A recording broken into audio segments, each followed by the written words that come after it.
காஞ்சிபுரம் ஸ்ரீ பத்ரகாளி அம்மன் ஆலயத்தில் ஆடி திருவிழாவில் அம்மன் சிறப்பு அலங்காரத்தில் வீதி உலா வந்து பக்தர்களுக்கு அருள்பாலித்தார்.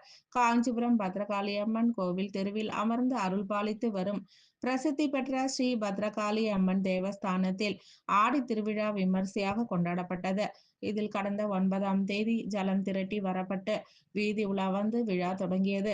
இதனைத் தொடர்ந்து 3ஆம் நாளான இன்று அம்பாளுக்கு சிறப்பு அலங்காரம் செய்யப்பட்டு பல்வேறு வீதிகளில் வீதி உலா வந்து பக்தர்களுக்கு காட்சியளித்தார். சிறப்பு நாதஸ்வர மேல தாளங்களுடன் வலம் வந்து அம்பாளுக்கு வழியெங்கும் பக்தர்கள் தீபாராதனைகள் மற்றும் நைவேத்தியங்கள் சமர்ப்பித்து வழிபாடு செய்தனர். விழா ஏற்பாடுகளை தேவஸ்தான திருப்பணி குழுவினர், தேவஸ்தான கமிட்டியினர் அப்பகுதி வாசிகளுடன் இணைந்து சிறப்பாக செய்திருந்தனர்.